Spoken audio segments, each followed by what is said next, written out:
Hey guys, good morning and welcome back once again मेरे प्यारे बच्चों आज हम मोल कंसेप्ट के लेक्चर नंबर 4 में एंटर कर चुके हैं। और आज के क्लास में हम सबसे पहले क्या करने वाले हैं बच्चों, जो आपको मैंने 16 क्वेश्चंस दिए थे एज डीपीपी, पहले उसको डिस्कस करने वाले हैं, ठीक है। और उसके बाद अगर समय बचता है तो फिर हम आज जाएंगे रस समीकरण मितीय गुणांक की तरफ जाएंगे, स्टोइकियोमेट्रिक कोफिशिएंट की तरफ जाएंगे और हम लगाना सीखेंगे कि किसी भी रासायनिक अभिक्रिया में हम मोल संकल्पना कैसे लगाते हैं, ठीक है। किसी भी रासायनिक अभिक्रिया में हम मोल संकल्पना कैसे लगाते हैं, ठीक है। पर उससे पहले अपने को पहले क्वेश्चन डिस्कस करना है। होपफुली आपने क्वेश्चंस को सॉल्व किए होंगे, ठीक है। तो चेक कर लेते हैं, ठीक है। चलो ज़्यादा टाइम वेस्ट किए बिना अपन स्टार्ट करते हैं फटाफट, ठीक है। तो मैं अपने आप को करता हूँ छोटा और ये स्क्रीन किया आपके साथ शेयर, ठीक है। चलो तो बच्चों स्टार्ट करते हैं फटाफट। तो आज हम मोल कॉन्सेप्ट के लेक्चर नंबर 4 में हैं। और सबसे पहले आज हम क्या करने वाले हैं, ये डीपीपी को डिस्कस करने वाले हैं, ठीक है। और टाइम बचता है फिर आगे पढ़ लेंगे, ठीक है। चलो पहला क्वेश्चन क्या बोलता है, इन 4 ग्राम्स ऑफ सिल्वर, सॉरी 4 ग्राम नहीं, 4 ग्राम एटम्स ऑफ सिल्वर, क्या बोलता है 4 ग्राम एटम्स ऑफ सिल्वर। तो देखो 4 ग्राम, अच्छा आप हिंदी वाले हो ना, वेरी सॉरी, यहाँ आ जाते हैं, कोई नहीं, एक मिनट रुक जाओ। मैं भूल गया था बेटा कि मैं हिंदी क्लास ले रहा हूँ, मेरे को लगा मैं इंग्लिश ले रहा हूँ, ठीक है, कोई बात नहीं, ये लो, ठीक है। अपन हिंदी में आ जाते हैं, ठीक है। तो देखो यहाँ पर क्या दिया है, सिल्वर के 4 ग्राम परमाणु में ज्ञात करें, क्या क्या ज्ञात करना है, सिल्वर का भार और सिल्वर के एक परमाणु का भार। तो सिल्वर के 4 ग्राम परमाणु, बेटा सिल्वर के 4 ग्राम परमाणु का क्या मतलब है, मतलब है 4 मोल सिल्वर, ठीक है। 4 मोल सिल्वर, 4 ग्राम परमाणु सिल्वर का मतलब होता है 4 मोल सिल्वर होता है, ठीक है। अच्छा अब हमको भली भांति पता है, यहाँ जाते हैं, सिल्वर का भार पूछा है, यानी कि क्या पूछा है, वेट ऑफ सिल्वर पूछा है। अच्छा हमको भली भांति पता है कि अगर मैं 1 मोल सिल्वर की बात करूं तो ग्राम में 1 मोल सिल्वर का भार कितना होता है बेटा, 108 ग्राम ऑफ सिल्वर होता है, ठीक है। सिल्वर का 108 ग्राम होता है, ठीक है। देयरफॉर क्वेश्चन पूछा कितने के लिए, देखो तो 4 मोल के लिए पूछा है, इसलिए 4 मोल सिल्वर में कितना हो जाएगा, ये हो जाएगा 108 इंटू 4, यानी कि ये हो जाएगा प्यारे बच्चों 432 ग्राम, गुना भाग करना 432 ग्राम सिल्वर आ जाएगा, ठीक है। तो पहला आंसर आपका आ चुका है। यही आपसे पूछा गया था कि 4 मोल सिल्वर में सिल्वर का कुल कितना भार होगा, तो आंसर ही 4 मोल सिल्वर में सिल्वर का 432 ग्राम पाया जाएगा, ठीक है। क्लियर है यहाँ तक, ये 108 है ना। चलो यहाँ देखो सिल्वर के एक परमाणु का भार, तो आपको क्या पता है, क्या आपको याद है, मैंने आपको बता रखा है कि एक परमाणु का जो भार है ना, एक परमाणु का जो भार होता है बच्चों, उसी को हम क्या बोलते हैं, परमाणु भार बोलते हैं, ठीक है।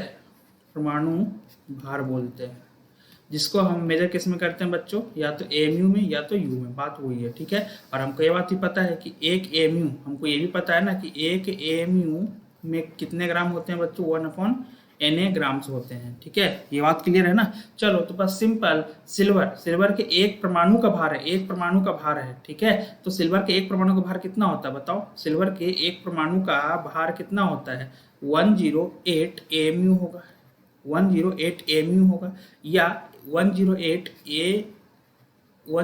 यू हो जाएगा, ठीक है। क्लियर, बस यही आंसर होगा।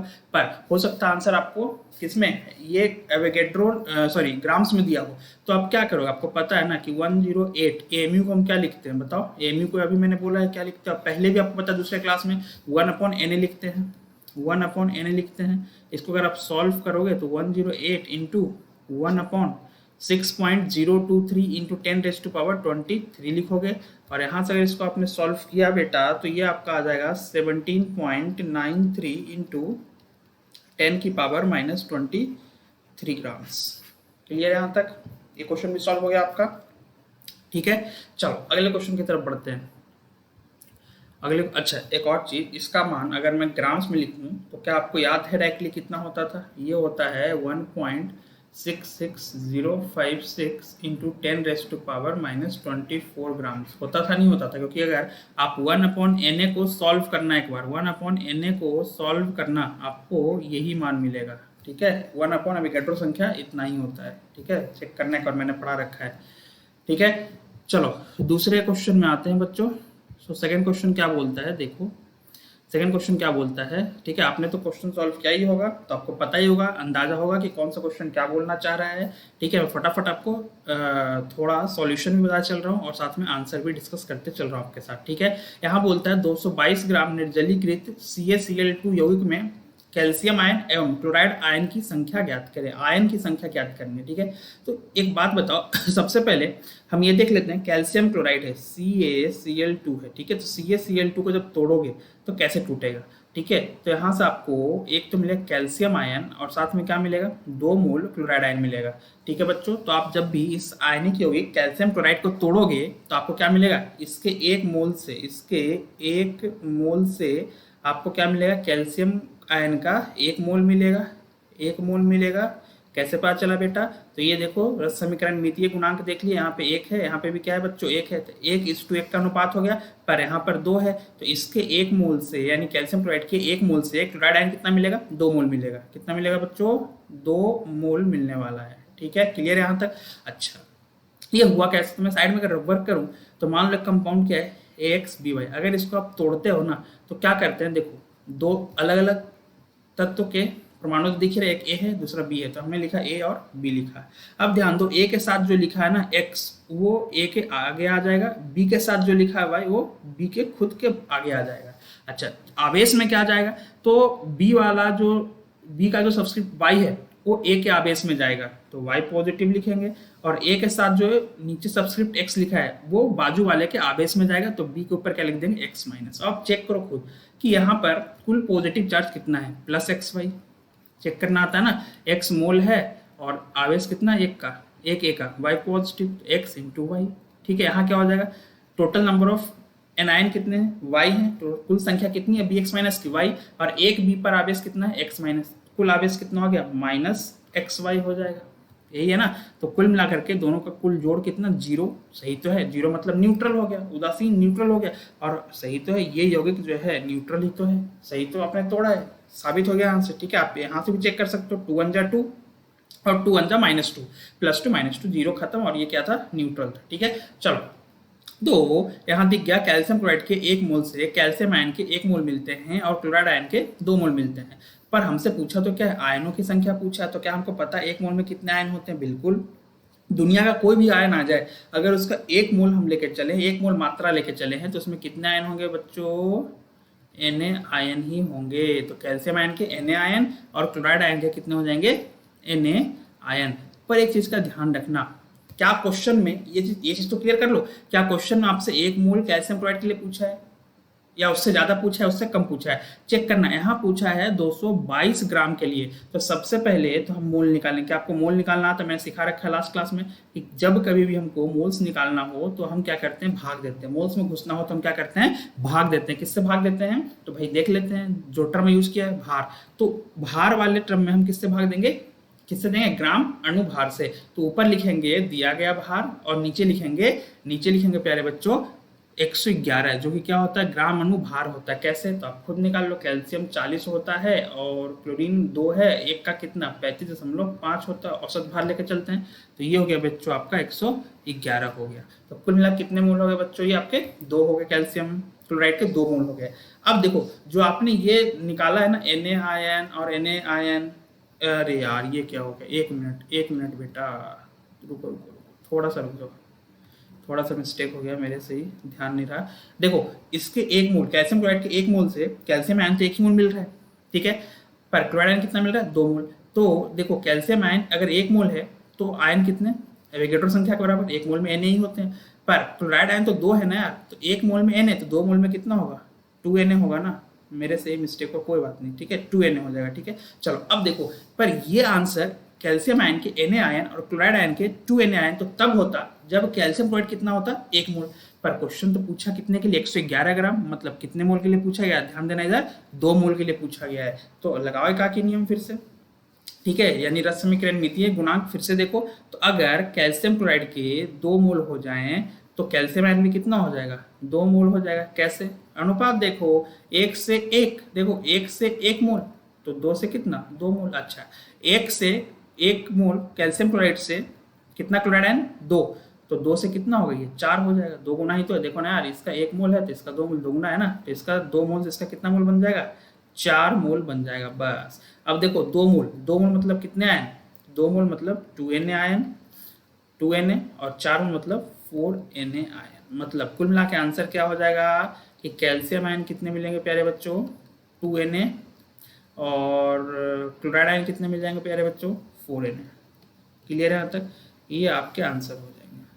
ठीक है, 2Na आयंस और 4Na आयंस। ठीक है, चलो नेक्स्ट क्वेश्चन की तरफ चलते हैं। So next question, question number 3, question number 3 की तरफ चलते हैं।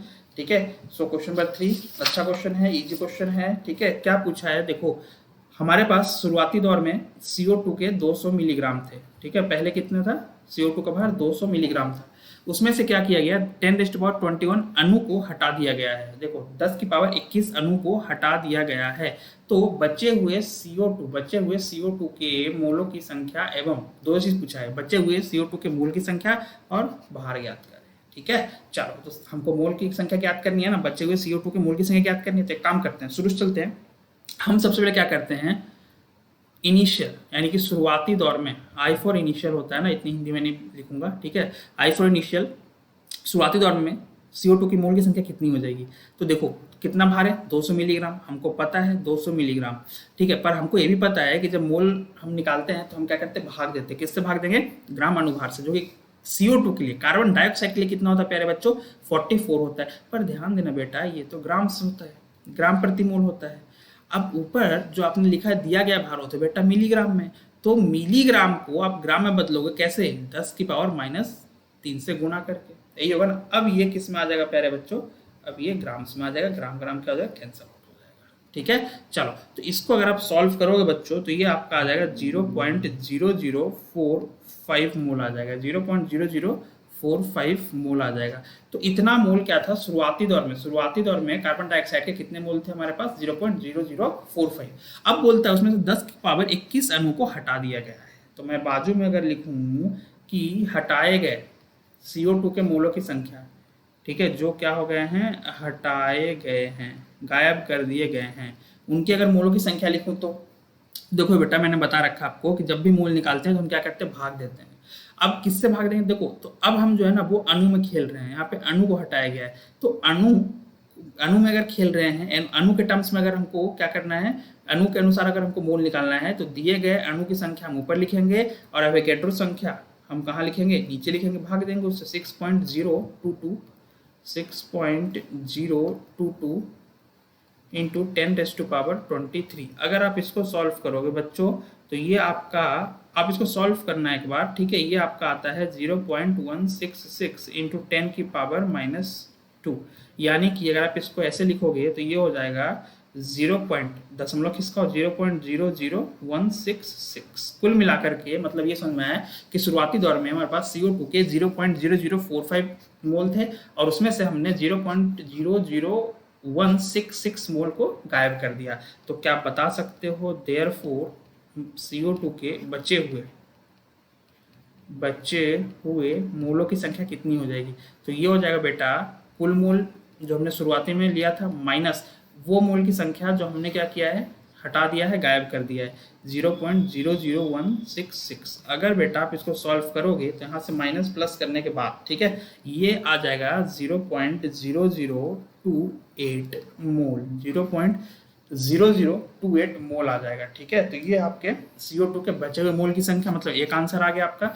अच्छा, दूसरा आंसर क्या पूछा है आपसे, देखो तो भार भी ज्ञात करना है, बचे हुए CO2 का भार भी ज्ञात करना है। तो भाई हम लिखेंगे, हम क्या लिखेंगे, देखो हमको पता है ना मोल का सूत्र क्या होता है, ठीक है, weight of moles of CO2, ठीक है, कौन सा, बचे हुए,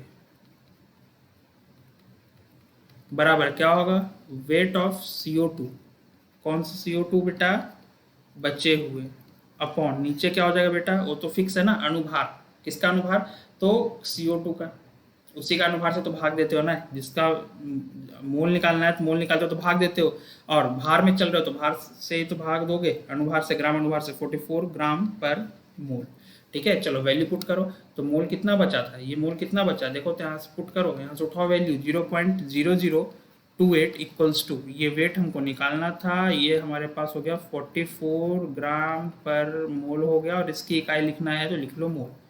ठीक है, तो वेट ऑफ CO2 कितना हो जाएगा, ये हो जाएगा बच्चों 0.0028 इंटू 44। ठीक है, मोल से मोल कट जाएगा, बचेगा सिर्फ और सिर्फ क्या बचेगा, ग्राम्स बचेगा।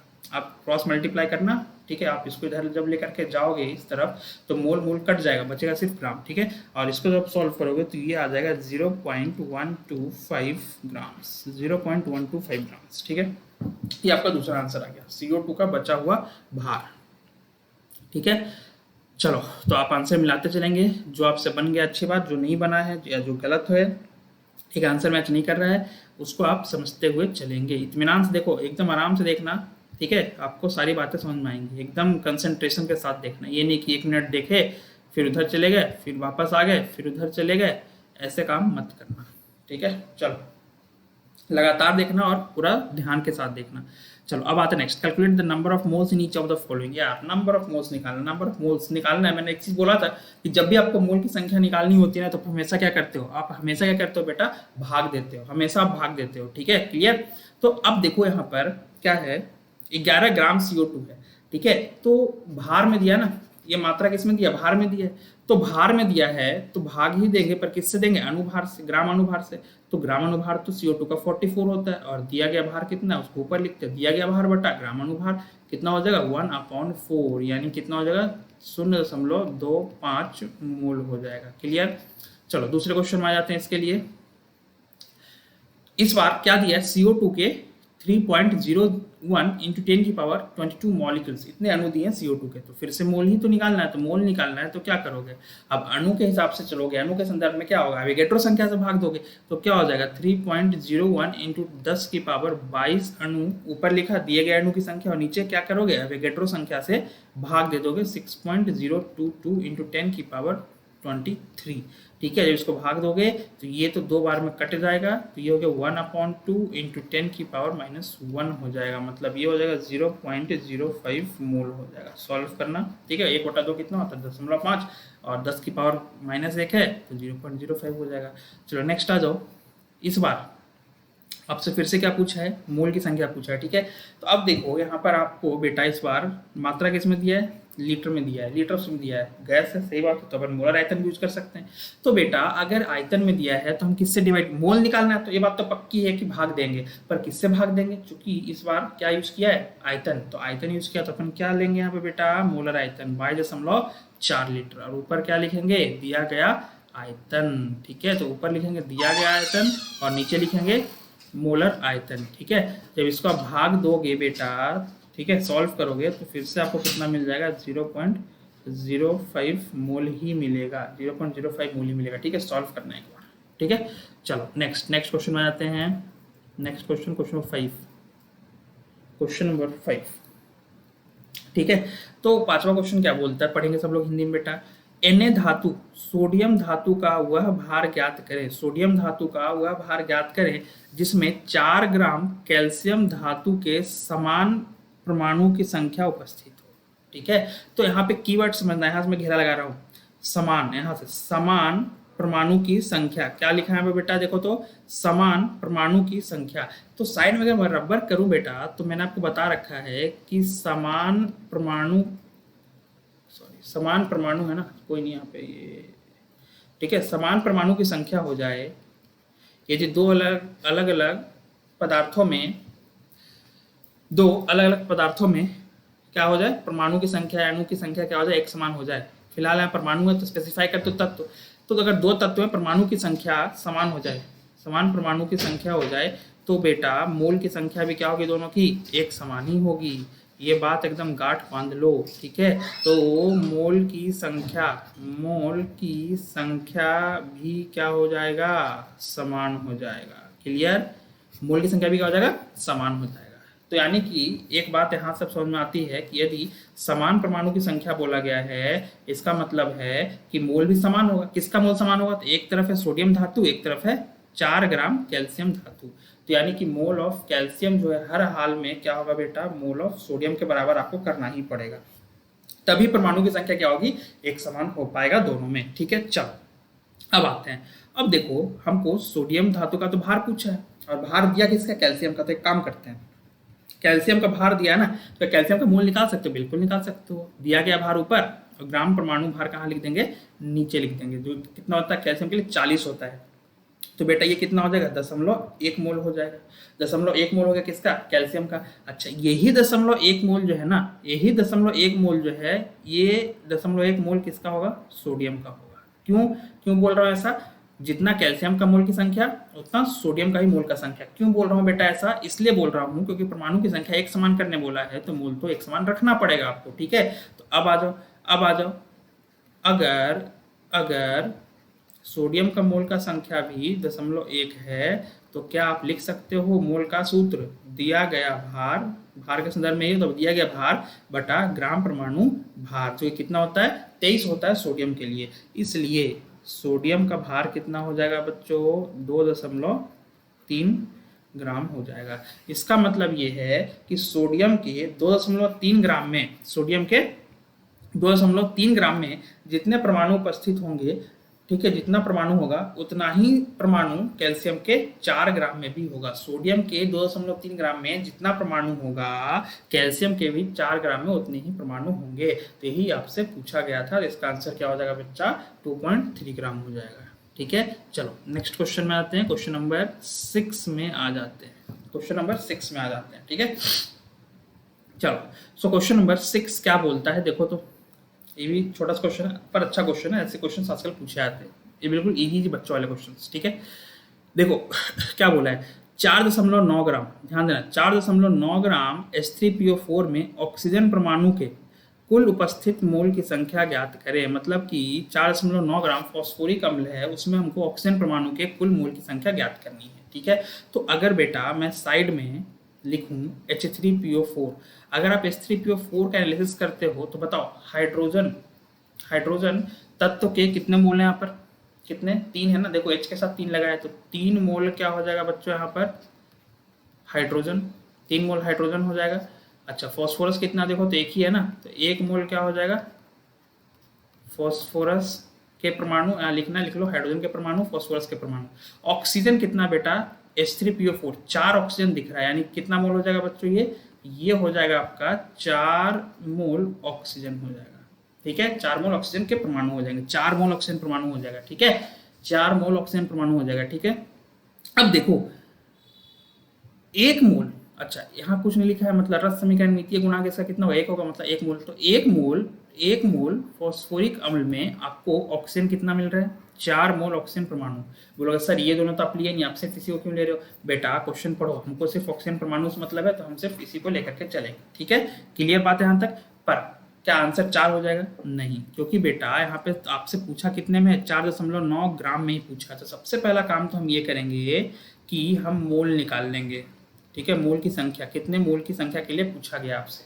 तो मोल क्या होता है, सिंपल सा लॉजिक, मोल निकालना तो भाग दोगे, और किससे दोगे, तो चूंकि ग्राम के टर्म्स में है, भार के टर्म्स में है, तो दिया गया भार ऊपर लिखेंगे और अणुभार नीचे लिखेंगे। और H3PO4 का जो अणुभार होता है ना, वो होता है आपका बेटा 98 ग्राम प्रति मोल होता है। कितना होता है, 98 ग्राम प्रति मोल। आप खुद निकाल करके चेक कर लेना। ठीक है, हाइड्रोजन का कितना होता है, 3 एकम 3, फॉस्फोरस का होता है 31 और ऑक्सीजन का 16, 16 गुना 4 64, जोड़ना आपको 98 मिल जाएगा। ठीक है, तो ये आपको बच्चों ये कितना मोल मिल गया आपको बताओ, 49/98, तो 2 1/20, 1/1/20 मिल जाएगा। ठीक है, यानी ये हो जाएगा बच्चों 0.05 मोल हो जाएगा, 0.05 मोल हो जाएगा। यानी क्वेश्चन में H3PO4 के कितने मोल की बात कर रहा है, सिर्फ 0.05 मोल की बात कर रहा है। ठीक है, क्लियर है यहाँ तक। तो अब देखो अगर 1 मोल फॉस्फोरिक अम्ल है, तो हम 1 मोल फॉस्फोरिक अम्ल है तो उसमें कितने मोल ऑक्सीजन परमाणु है, 4 मोल। टेका के नियम लगाओ, देयरफॉर इसलिए 0.05 मोल H3PO4 में कितने ऑक्सीजन होंगे बेटा, तो ये हो जाएगा 0.05 इंटू 4, 0.05 इंटू 4 मोल ऑक्सीजन परमाणु। ठीक है, चलो तो इसको आप गुना करोगे तो ये हो जाएगा बेटा 0.2, 0.2 मोल ऑक्सीजन परमाणु होगा। ये आपका यहाँ आंसर खत्म होता है। ठीक है, क्लियर है यहाँ तक? ठीक है, चलो नेक्स्ट क्वेश्चन की तरफ बढ़ते हैं। 0.2 मोल आ जाएगा। ठीक है, ये ध्यान रखें। नेक्स्ट आते हैं क्वेश्चन नंबर 7 में आते हैं। Next is your question number 7। ठीक है, क्वेश्चन नंबर 7 में क्या बोलता है देखते हैं। क्वेश्चन नंबर 7, 3.42 ग्राम सुक्रोज में उपस्थित प्रत्येक तत्व के कुल परमाणुओं की संख्या ज्ञात करें। ठीक है, तो सबसे पहले काम तो करते हैं बेटा, सुक्रोज का सूत्र हम पता कर लें और साथ में ये पता कर ले क्वेश्चन में जो 3.42 ग्राम सुक्रोज है वो कितने मोल के बराबर होगा। तो अगर मैं बात करूं मोल ऑफ सुक्रोज, तो मोल कैसे निकालते हैं बेटा? फिर से वही देखो, बार बार वही चीज हो रहा है, मोल मोल मोल। ठीक है, तो देखो मोल कैसे निकालते हैं, भाग दे करके ही निकालते हैं। किससे भाग देंगे बेटा? तो अपन भाग देते हैं उस मात्रा से भाग देंगे जिसके अनुसार क्वेश्चन पूछा है। तो यहाँ देखो क्या दिया, ये दिया है ग्राम्स में दिया, देखो ध्यान से, ये ग्राम्स में दिया है। तो हम किससे भाग देंगे? इसके ग्राम अणु भार से ही। तो दिया गया भार ऊपर है और सुक्रोज का भार कितना होता है बच्चों? 342 होता है, आप निकाल लेना। ठीक है, सुक्रोज का सूत्र सबको पता है ना, बायो के बच्चे, C12H22O11। ठीक है, C12H22O11। ठीक है, तो दिया गया भार बटा ग्राम अणु भार, ये कितना मोल हो जाएगा? 0.01 मोल हो जाएगा। 0.01 मोल हो गया। तो क्वेश्चन जो पूछ रहा है ना वो सिर्फ और सिर्फ 0.01 मोल के लिए ही पूछ रहा है। क्लियर है यहाँ तक? चलो अब अगर मैं 1 मोल सुक्रोज की बात करूं, 1 मोल सुक्रोज की बात करूं, यानी C12, इतना क्या मगजमारी करना है, रुको मैं सीधा सूत्र ही लिखता हूँ, नाम क्यों लिखना बार बार। 1 मोल सुक्रोज मतलब C12H22O11 की अगर मैं बात करूं तो बेटा यहाँ पे बताना कार्बन परमाणु कितने? 12 मोल। तो क्या हो जाएगा? 12 मोल कार्बन परमाणु। ठीक है, अच्छा हाइड्रोजन कितना है? हाइड्रोजन कितना है तो खुद सोचो, 22 है। तो क्या हो जाएगा? 22 मोल हाइड्रोजन के परमाणु। ठीक है, और तीसरा देखो, तीसरा क्या है बेटा? ऑक्सीजन कितना है? 11 है, संख्या में 11 है ना, तो 11 मोल ऑक्सीजन परमाणु। क्या हो जाएगा? 11 मोल ऑक्सीजन परमाणु। क्लियर है यहाँ तक? ये 3 बातें आपको समझ में आ गई? 3 बातें आपको समझ में आ गई कि कार्बन परमाणु कितने मोल हैं, हाइड्रोजन परमाणु कितने मोल हैं और ऑक्सीजन परमाणु कितने मोल हैं, कब, किसमें? 1 मोल सुक्रोज में। पर बात तो बेटा आपसे क्वेश्चन में कितने की गई है? 0.01 मोल की बात की गई है। क्लियर है यहाँ तक? 0.01 मोल की बात की गई है। इसलिए देयरफॉर, अब मैं डायरेक्ट लिखूंगा, देयरफॉर 0.01 मोल सुक्रोज में C12H22O11 में कितने कितने मोल हो जाएंगे बेटा?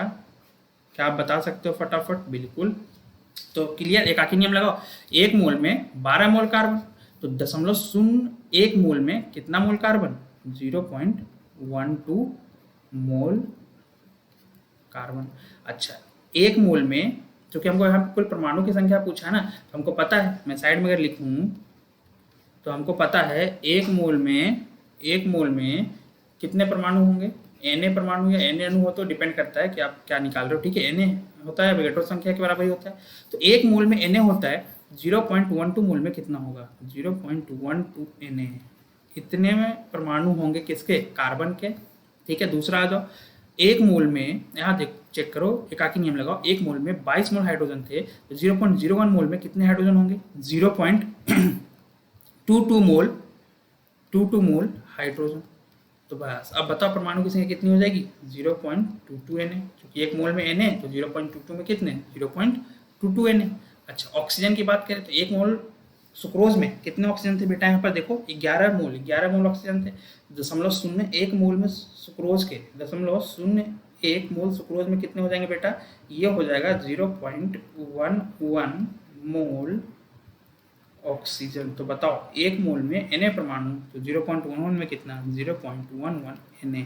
तो ये हो गया आपके 3 आंसर। कार्बन के कितने परमाणु सुक्रोज में? 0.12 इंटू एवोगैड्रो संख्या। हाइड्रोजन के कितने परमाणु होंगे? 0.01 मोल सुक्रोज में 0.22 इंटू एवोगैड्रो संख्या, और ऑक्सीजन के हो जाएंगे 0.11 इंटू एवोगैड्रो संख्या। क्लियर है यहाँ तक? ठीक है, ये बात क्लियर है। तो चलते हैं आगे की तरफ, नेक्स्ट क्वेश्चन की तरफ चलते हैं, बढ़ते हैं आगे। ठीक है, चलो अगला क्वेश्चन थोड़ा सा ये भी अच्छा क्वेश्चन है, ठीक है। इसमें क्या बोला है देखो, हमको ज्ञात करना है, क्या ज्ञात करना है, 3.2 ग्राम O2 गैस में, 3.2 ग्राम O2 गैस में कुल उपस्थित इलेक्ट्रॉन की संख्या, कुल उपस्थित इलेक्ट्रॉन की संख्या, ठीक है। तो हम कैसे निकालेंगे, तो सबसे पहले तो यहाँ पे साइड में लिख दूँ बच्चों, सबसे पहले मैं साइड में लिख दूँ, अगर मैं ऑक्सीजन की बात करता हूँ, ठीक है, ऑक्सीजन परमाणु की बात करता हूँ, तो इसका परमाणु संख्या कितना होता है, 8 होता है। अगर आप इसका विन्यास लिखोगे तो क्या हो जाएगा, 1s2 2s2 2p4 हो जाएगा। यानी कि अगर मैं कुल बात करूँ तो इसमें कुल कितने इलेक्ट्रॉन हो जाएंगे प्यारे बच्चों, 8 इलेक्ट्रॉन। कुल इलेक्ट्रॉन पूछा, लेकिन ध्यान देना यहाँ पर कुल पूछा है, ठीक है, बाहरी कोष का नहीं पूछा। जैसे अगले क्वेश्चन यहाँ पे देखो क्या है, बाहरी कोष है, ठीक है। तो अपन भी सिर्फ कुल की बात करें तो कितने इलेक्ट्रॉन हो जाएंगे, 8 इलेक्ट्रॉन। पर एक बात और ध्यान देना, यहाँ पर ना क्या बोला है, O2 गैस बोला है या ऑक्सीजन गैस है, तो ये O2 के फॉर्म में एग्जिस्ट करता है। और ये जो आपने 8 इलेक्ट्रॉन निकाला है ना, वो तो एक ऑक्सीजन परमाणु की बात कर रहा है।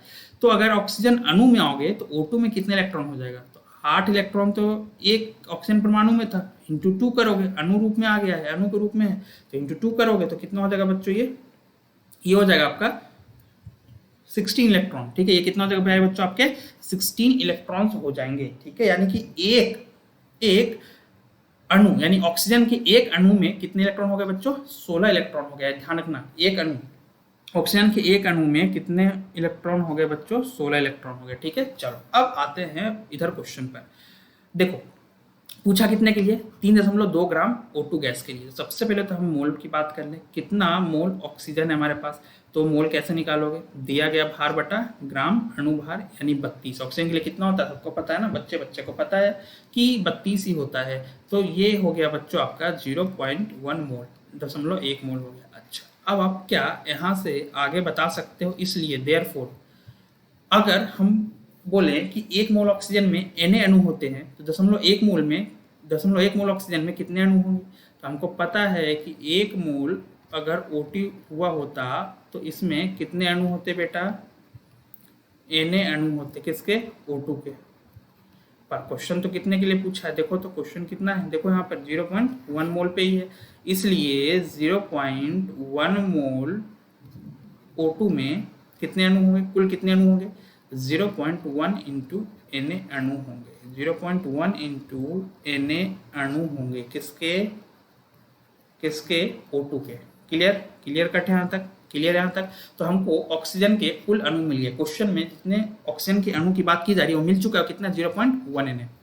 अच्छा, अब हम इधर आते हैं, देखो यहाँ से हमको मिल चुका था कि एक O2 अणु में, एक O2 अणु में कितने इलेक्ट्रॉन है बेटा, 16 इलेक्ट्रॉन है। इसलिए देयरफॉर जो हमसे पूछा है कितने के लिए, 0.1 Na के लिए, इसलिए 0.1 Na O2 के अणु में, O2 के अणु में कितने इलेक्ट्रॉन हो जाएंगे बच्चों, तो ये हो जाएगा 0.1 Na इंटू 16, मतलब ये हो जाएगा बच्चों 1.6 गुना एवोगैड्रो संख्या। इतने इलेक्ट्रॉन पाए जाएंगे, इतने इलेक्ट्रॉन्स होंगे, इतने इलेक्ट्रॉन्स 1.6 Na। सोचो कितना ज़्यादा है, कितना बड़ा है, ठीक है। समझ में आ गई बात, ये बहुत सिंपल था, ठीक है। नेक्स्ट क्वेश्चन में चलते हैं बच्चों। अगला क्वेश्चन बोला है total number of electrons present in 4.2 gram of, इसको मैं पहले घेरा लगा लूँ ताकि मैं अगला क्वेश्चन इत्मीनान से आराम से जगह मिल सके मेरे को, ठीक है। इसमें जगह थोड़ा ज़्यादा लगा समझने में, कोई बात नहीं, ठीक है। और समय जो है हो चुका है आपका 40 मिनट के आसपास, कोई बात नहीं, ठीक है, अपन सही स्पीड में चल रहे हैं, ठीक है। Total number of electrons present in 4.2 gram nitride ion, या मैं हिंदी पढ़ लूँ 4.2 ग्राम नाइट्राइड आयन में उपस्थित कुल इलेक्ट्रॉनों की संख्या। तो सबसे पहले काम तो करते हैं, हम क्या करते हैं बच्चों, अगर मैं नाइट्रोजन का विन्यास लिखूं तो ये क्या हो जाएगा, 1s2 2s2 और 2p3 हो जाएगा। यानी कुल कितने इलेक्ट्रॉन हो गए बच्चों, 7 इलेक्ट्रॉन्स। पर बच्चों ध्यान देना, यहाँ पर ना नाइट्रोजन N3 माइनस है N3 माइनस है, तो प्यारे बच्चों अगर N3 माइनस लिखा है तो 7 इलेक्ट्रॉन तो पहले से ही थे, जो मैंने ऊपर आपको बता दिया निकाल करके। अब ध्यान देना कि 3 माइनस का मतलब है कि 3 और इलेक्ट्रॉन को क्या किया गया है, अंदर घुसाया गया है, अंदर लिया गया है। तो आप क्या करोगे, 3 इलेक्ट्रॉन और जोड़ोगे, तो हो गया कुल मिला कितने इलेक्ट्रॉन बेटा, 10 इलेक्ट्रॉन।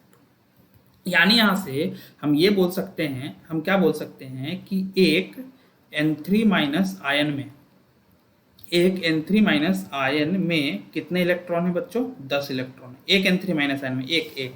ठीक है, अब हम इधर से ये ज्ञात कर लें कि 4.2 ग्राम N3 माइनस आयन में कुल कितने आयन की संख्या है। 4.2 ग्राम N3 माइनस आयन में कुल कितने आयनों की संख्या होगी। ठीक है, निकाल लेते हैं। तो मोल कैसे निकालेंगे, फिर से वही काम करना बच्चों, दिया गया भार बटा ग्राम आयनिक भार हो जाएगा, ये ग्राम आयन भार। और एन नाइट्रोजन यार कितना होता है, 14 ही तो होता है, 28 में लिख देना। ये देखो अणु N2 के रूप में नहीं है ना कि 14 14 28 कर दिए, सिंपल 14। ठीक है, तो ये हो गया बच्चों 0.3 मोल हो गया। अच्छा, हमको ये भी पता है कि 1 मोल अगर नाइट्राइड आयन होता तो कितने आयन होते उसमें, नाइट्राइड आयन के Na आयन होते। पर क्वेश्चन तो यहाँ पर सिर्फ कितने के लिए पढ़ो, 0.3 मोल के लिए है। तो इसलिए 0.3 मोल नाइट्राइड आयन के कितने, नाइट्राइड आयन में कितने आयन हो जाएंगे, कुल 0.3 Na आयन हो जाएंगे। क्लियर यहाँ तक, 0.3 Na। अब देखो हमारे पास कुल कितने आयन आ चुके हैं बच्चों, 0.3 Na आ चुके हैं। अच्छा, हमको ये पता है स्टेटमेंट कि एक N3 माइनस आयन में 10 इलेक्ट्रॉन है, इसलिए देयरफॉर क्या आप इसको यहाँ उतार के एकाकी नियम लगा सकते हो। एक नाइट्राइड आयन में 10 इलेक्ट्रॉन है तो 0 पॉइंट, इसलिए 0.3 Na नाइट्राइड आयन में क्या आप बता सकते हो कितने इलेक्ट्रॉन होंगे बच्चों, कैन यू टेल ये कितने इलेक्ट्रॉन होंगे। चलो, तो 0.3 Na नाइट्राइड आयन में कितने इलेक्ट्रॉन होंगे, तो 0.3 Na इंटू 10 मतलब कितने, 3 इंटू एवोगैड्रो संख्या इलेक्ट्रॉन पाए जाएंगे। क्लियर है यहाँ तक। चलो अगले क्वेश्चन में आते हैं। ठीक है, 4.2 ग्राम नाइट्राइड आयन में, फिर से वही आपको ही लग रहा होगा सब कुछ वही है, पर यहाँ देखना इस बार सिर्फ किसने पूछा है, बाहरी कोष में पूछा, कुल नहीं पूछा, बाहरी कोष में पूछा है। तो अगर बाहरी कोष में बात करें ना, बाकी सब कुछ तो ही रहेगा, बाकी सब देखो भार वही है, आयन वही, सब कुछ वही है। तो यहाँ पे मैं डायरेक्टली अगर लिखूँ तो मोल्स तो उतना ही रहेगा, 0.3 ही रहेगा। ठीक है, 0.3 मोल ही रहेगा, ऊपर से ही जो निकाले हो उसी डाटा का यूज कर लोगे। ठीक है, तो कुल मिला करके कितने मोल आयन हो जाएंगे, 0.3 Na आयन हो जाएंगे नाइट्राइड आयन के, N3 माइनस के। यहाँ तक तो वही है, देखो जो यहाँ पर हमने लिखा है ना, जो यहाँ पर लिखा है वही चीज हमने यहाँ कॉपी किया। अंतर कहाँ आएगा, अंतर आएगा कि यहाँ पर आपने जो 10 इलेक्ट्रॉन दिया, ये कुल इलेक्ट्रॉन की संख्या थी, यहाँ पर क्या है बाहरी कोष में। तो बाहरी कोष कौन सा, देखो तो दूसरा वाला है ना 2s2 2p3। तो देखो, तो यहाँ से हो गया बाहरी कोष में तीन इलेक्ट्रॉन इसके, 2 इलेक्ट्रॉन इसके, 5, और जो 3 इलेक्ट्रॉन बाहर से आया है। तो बाहरी कोष में यहाँ मैं लिखूँ, अगर बाहरी कोष में कितने इलेक्ट्रॉन हो जाएंगे बच्चों, बाहरी कोष में तो 2s2 के इलेक्ट्रॉन प्लस 2p3 के इलेक्ट्रॉन और प्लस जो 3 इलेक्ट्रॉन अंदर आया है। तो कुल कितना हो जाएगा, देखो 2 और 3 5 और 3 8, मतलब कितने इलेक्ट्रॉन हो जाएंगे, 8 इलेक्ट्रॉन हो जाएंगे। मतलब बाहरी कोष के हिसाब से अगर हमने देखा तो बाहरी कोष के हिसाब से अगर मैं बोलूं तो एक N3 माइनस आयन में अब कितना बोलेंगे बेटा, 8 इलेक्ट्रॉन। क्यों, क्योंकि बाहरी कोष की बात की जा रही है। ठीक है, बाहरी कोष में 8, इसलिए देयरफॉर पूछा कितने के लिए था, देखो 0.3 Na के लिए। तो 0.3 Na में कितना पाया जाएगा, 0.3 Na इंटू 8, मतलब कितने इलेक्ट्रॉन हो जाएंगे, 2.4 इंटू एवोगैड्रो संख्या इलेक्ट्रॉन पाए जाएंगे। क्लियर, ये आपका आंसर हो जाएगा। ठीक है, चलो अब आते हैं बेटा नेक्स्ट क्वेश्चन में चलते हैं। ठीक है, सो नेक्स्ट क्वेश्चन पढ़ते हैं सब लोग। नेक्स्ट क्वेश्चन आपसे क्या पूछा गया है नेक्स्ट क्वेश्चन आपसे क्या पूछा गया, पढ़ेंगे सब लोग, इस क्वेश्चन को पढ़ेंगे। चलो, बोलता है कैफीन, आप बायो का स्टूडेंट, आपको अच्छे तरीके से पता हो कैफीन क्या होता है। ठीक है, सो कैफीन का कोई यौगिक है, चलो ऐसा मान लो कि यौगिक है। ठीक है, कैफीन का अणुभार 194 ग्राम है। कैफीन का अणुभार कितना दिया बेटा, 194 ग्राम है। अब बोलता है कि यदि इसमें भार के अनुसार 28.9% नाइट्रोजन उपस्थित है, मतलब अगर मैं बोलूँ बेटा, अगर मैं बोलूँ कि हमारे पास क्या है, कैफीन है, एक यौगिक है, तो इसमें बहुत सारे अलग अलग यौगिक होंगे बच्चों, बहुत सारे होंगे। उसमें से एक क्या है, सॉरी क्या बोल दिया, हाँ हमारे पास कैफीन है, एक यौगिक है, तो इसमें अलग अलग तत्व होंगे, तत्व संख्या 1, तत्व संख्या 2, तत्व संख्या 3 4 5 6 सब होंगे। अच्छा, उसमें से हमको सिर्फ एक ही पता है, कौन है वो, देखो तो नाइट्रोजन। हमको ज़्यादा नहीं पता है, हमको सिर्फ एक ही तत्व उसका पता है। ठीक है, बोलोगे सर अगर एक ही से बना हो तो बेटा ये कैसी बातें कर रहे हो, मूर्खों जैसी बातें नहीं करनी है हमें। यहाँ पे प्रतिशत सिर्फ 28.9% है। कुल प्रतिशत कितना होता है? 100% होता है, यानी 100% जो है ना 194 ग्राम के बराबर होगा। ठीक है, और हमको नाइट्रोजन सिर्फ कितना दिया? 28.9% दिया है। हमको कितना दिया है बेटा नाइट्रोजन? 28.9% ही दिया, मतलब बाकी कुछ तो अलग अलग चीजें हैं। अब कौन है तत्व, एक कौन है, दो कौन है, तीन कौन है, इससे फर्क इससे फर्क नहीं पड़ता है। हमको जो एक दिया है नाइट्रोजन, हम सिर्फ उसी फोकस करेंगे। ठीक है, और ये नाइट्रोजन जो है, ये नाइट्रोजन, अच्छा कैफीन का भार कितना है बच्चों? तो कैफीन का भार है 194 ग्राम प्रति मोल। ठीक है, 194 ग्राम प्रति मोल है। ठीक है, और यहाँ ध्यान देना नाइट्रोजन कितना प्रतिशत है? 28.9% है। किसका? पूरे कैफीन का। तो क्या हम यहाँ से एक इक्वेशन बना सकते हैं बच्चों? उससे पहले एक काम और करते हैं, आगे क्वेश्चन पढ़ लेते हैं। तो कैफीन के एक अणु में कुल नाइट्रोजन के उपस्थित परमाणु की संख्या ज्ञात करें। तो हम ये मान लेते हैं बेटा, इधर मैं सॉल्व करूं, ठीक है, जगह काफ़ी है इधर, कोई दिक्कत नहीं है। अगर मैं इधर सॉल्व करूं कि नाइट्रोजन के x परमाणु उपस्थित है, नाइट्रोजन के x परमाणु उपस्थित है, अगर मैं ऐसा बोलूँ तो, ठीक है, नाइट्रोजन के x परमाणु उपस्थित है। ठीक है, अब बताओ एक नाइट्रोजन का भार तो कितना होता है बेटा? 14 होता है। अगर ग्राम परमाणु भार की बात करो तो 14 ग्राम प्रति मोल होता है। और कुल परमाणु आपने कितना माना है? x मान लिया है, उपस्थित है, लिख ही देता हूँ, चलो, उपस्थित है। ठीक है, चलो, और कुल परमाणु आपने x माना है, इसलिए कुल नाइट्रोजन का भार कितना हो जाएगा? कुल नाइट्रोजन परमाणु का भार कितना हो जाएगा बता सकते हो? ये हो जाएगा बेटा 14 इंटू एक्स ग्राम हो जाएगा, 14x ग्राम हो जाएगा। क्यों भाई 14x ग्राम क्यों होगा? 14x ग्राम क्यों होगा, कोई बता सकता है? अरे बेटा सिंपल, ऐसे समझो, सिंपल। एक नाइट्रोजन का 14, आपने बोला कि x परमाणु है तो एक का 14, तो x का 14 गुना x, एक कलम 2 रुपए में, 2 कलम 4 रुपए में, 2 गुना 2। तो वैसे यहाँ पे एक का 14, एक परमाणु का भार, यानी कि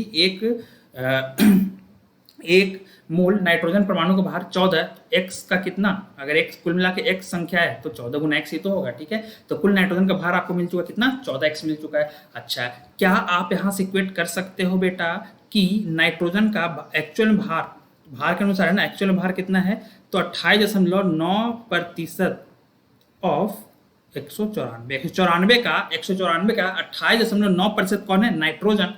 और हमको नाइट्रोजन का हमने भार भी इधर ज्ञात किया है, कितना होगा बेटा? ये 14 गुना x, यही होगा।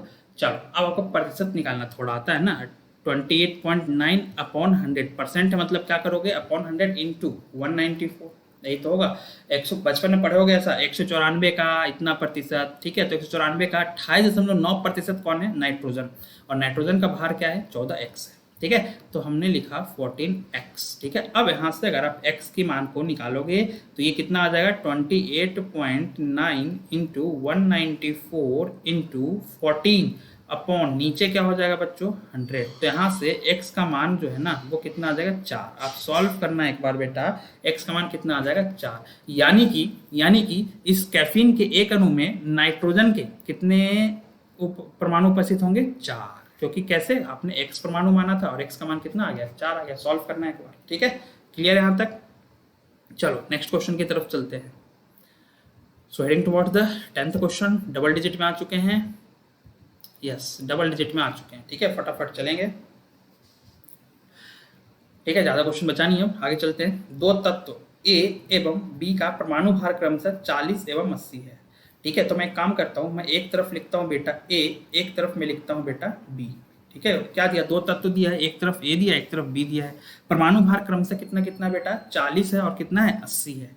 ठीक है, तो मैं अगर लिखूँ परमाणु भार, ग्राम परमाणु भार, तो बेटा A के लिए कितना है? 40 है और B के लिए कितना है? 80 है। क्लियर है यहाँ तक? देखते चलना। ठीक है, आगे बोलता है यदि A के x ग्राम भार में y परमाणु उपस्थित है तो A का भार कितना दिया? x ग्राम। तो बेटा भार की बात करूं तो A का भार कितना है? x ग्राम है, और ये ग्राम प्रति मोल में होता है ना, 40 ग्राम प्रति मोल है, ये 80 ग्राम प्रति मोल है। ठीक है, लिखने की जरूरत नहीं है। ठीक है, अपन कोई बोर्ड की एग्जाम की कॉपी नहीं लिख रहे हैं। ठीक है, अच्छा, परमाणु की संख्या कितनी है इसमें? y है। किसमें? x ग्राम a में। आगे बढ़ते हैं b के, तो b के 2x ग्राम भार में, तो यानी कि देखो भार b का कितना है, 2x ग्राम है। क्लियर है यहाँ तक? ठीक है, तो b के 2x ग्राम भार में उपस्थित परमाणुओं की संख्या ज्ञात करें। आप एक काम करो, आपको a का परमाणु दे रखा है कि a के x ग्राम में y परमाणु है, तो b के 2x ग्राम में कितने परमाणु होंगे। तो आप आंसर टिक कर दोगे कि x ग्राम में y परमाणु है, तो 2x ग्राम में 2y हो जाएगा, दुगना हो जाएगा। बेटा बच के रहना। देखो पहले हम क्या करते हैं, हमको अगर परमाणु निकालना है तो हमको पता है ना कि जो अनुपात या जो मोल की संख्या होती है, मोल की संख्या यदि बराबर हो जाए तो परमाणु की संख्या भी क्या होता है, बराबर हो जाता है। अणु की संख्या भी क्या होता है, बराबर होता है। गैस के द्वारा घेरा गया आयतन भी क्या हो जाता है, बराबर हो जाता है एसटीपी पर। ठीक है, चलो एसटीपी कंडीशंस पे। ठीक है, चलो तो अब अगर मैं यहाँ पर मोल की संख्या निकालूं, ठीक है, अगर मैं मोल की संख्या निकालूं, एसटीपी कंडीशन कहने का मतलब यह था बेटा कि एक समान ताप एवं दाब पर। ठीक है, मतलब यहाँ पे एसटीपी नहीं है, यहाँ बोलेगा एक समान ताप एवं दाब पर। ठीक है, चलो तो मोल की संख्या कैसे निकालोगे, तो दिया गया भार x है और परमाणु भार कितना है, 40 है। तो हो गया ना यार, ये भार दिया था, ये देखो ये भार है और ये ग्राम परमाणु भार है। दिया गया भार को हमने भाग दे दिया ग्राम परमाणु भार से, मोल आ गया x/40। अच्छा, अगर b की तरफ निकालो तो दिया गया भार 2x और ग्राम परमाणु भार कितना, 80। तो ये कितना हो जाएगा बच्चों, x/40, x/40। क्लियर है यहाँ तक? तो दोनों तरफ देखो मोल आ गया, a का मोल और b का मोल। अब ध्यान देना बेटा कि यहाँ पर a का मोल जितना है उतना ही b का मोल है। मतलब एक बात यहाँ से कंक्लूड हुआ, निष्कर्ष निकला कि a के मोल की संख्या यहाँ पर क्या हो गया है बच्चों, b के मोल की संख्या के बराबर हो गया है। खुद चेक करो ना यार। ठीक है, x/40 मतलब मोल की संख्या बराबर हो गया। अगर मोल की संख्या कहीं बराबर हो जाता है तो परमाणु की संख्या भी क्या हो जाएगा बच्चों, परमाणु की संख्या भी क्या हो जाएगा बच्चों, बराबर हो जाएगा। परमाणु की संख्या भी क्या हो जाएगी, बराबर हो जाएगा। अब देखो आप खुद सोचो, a का कितना परमाणु दिया था, y परमाणु दिया था, तो a का परमाणु की संख्या y था, तो क्या यहाँ से b के परमाणु की संख्या नहीं आ गया, अरे बराबर ही तो हो गया। ये लो आ गया आंसर, b का परमाणु कितना हो जाएगा, y ही रह जाएगा। ठीक है, परिवर्तित नहीं होगा, 2y नहीं करना था, ये धोखा नहीं खाना आपको पेपर में। ठीक है, चलो नेक्स्ट आते हैं, अगले क्वेश्चन की तरफ बढ़ते हैं बेटा। Next is question number 11। Question number 11। ठीक है, चलो क्वेश्चन नंबर 11 में आते हैं। क्या बोलता है, arrange the following in order of increasing mass. ठीक है, बढ़ते हुए भार के अनुसार क्या करना है हमको, इनको व्यवस्थित करना है। तो सबसे पहले इधर आ जाओ, देखो क्या है, व्हाइट फॉस्फोरस, जो कि किस फॉर्म में होगा बेटा, 3.01 × 10⁻23 अणु दे रखा है। वैसे भी हम पी ब्लॉक में पढ़ेंगे आगे। ठीक है, अपर रूप जब पढ़ते हैं तो हम पढ़ते हैं बात। ठीक है, समूह 15 में पढ़ते हैं, पी ब्लॉक के समूह 15 में। फिलहाल व्हाइट फॉस्फोरस P4 के रूप में। ठीक है, आप क्या इसके मोल्स निकाल सकते हो, मोल्स निकाल सकते हो, बिल्कुल निकाल सकते हैं। अणु के रूप में दिया है ना, देखो अणु के रूप में दिया है। जस्ट वेट, इसको मैं साइलेंट कर लूँ, just wait, hold hold hold.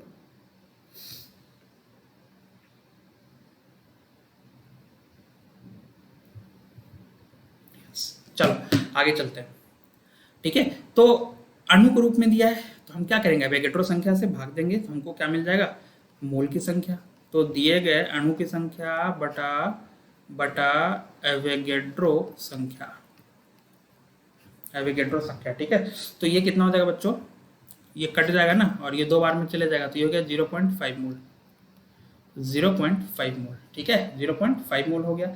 अब देखो P4 का भार कितना होता है, क्या कोई बता सकता है? तो हम यहाँ साइड में अगर मैं लिखूँ, यहाँ कहाँ लिखूँ, नीचे बहुत जगह, हाँ ठीक है, अगर हम नीचे लिखूँ 1 मोल P4, तो 1 मोल P4 मतलब कितना भार हो जाएगा बताओ, 4 फॉस्फोरस है और 1 फॉस्फोरस का भार 31 होता है, 31 × 4 ग्राम होता है।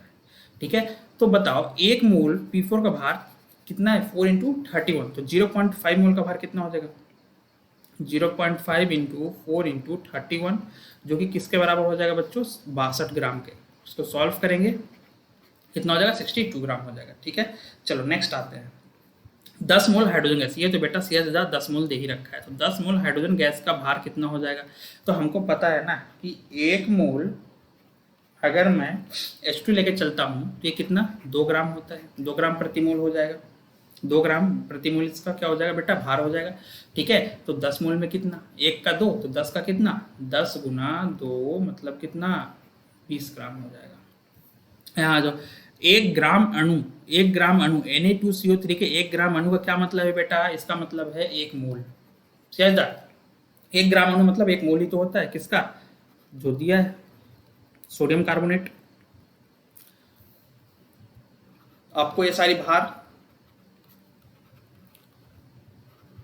डायरेक्टली याद होना चाहिए बेटा।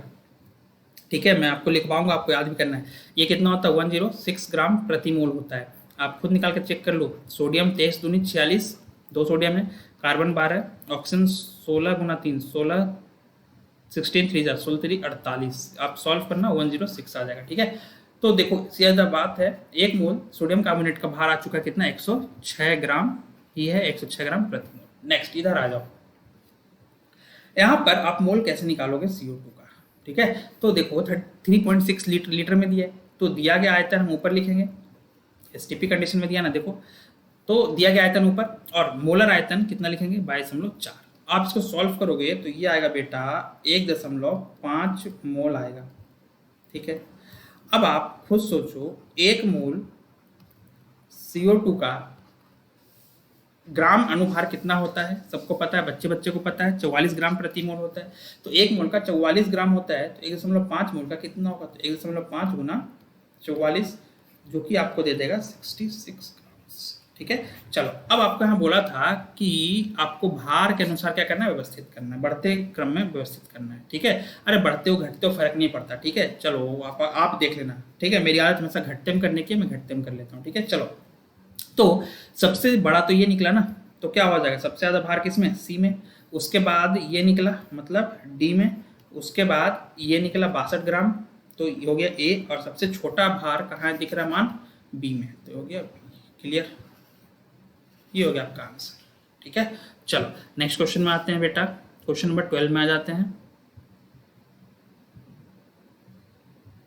क्वेश्चन नंबर 12 में आ जाते हैं। चलो क्वेश्चन नंबर 12 क्या बोला है, एक यौगिक में 3.2%, एक यौगिक में 3.2% ऑक्सीजन उपस्थित है। ठीक है, 3.2% ऑक्सीजन उपस्थित है, तो इस यौगिक का न्यूनतम अनुभार ज्ञात करें। बेटा इसका कीवर्ड आपका यही है, न्यूनतम अनुभार।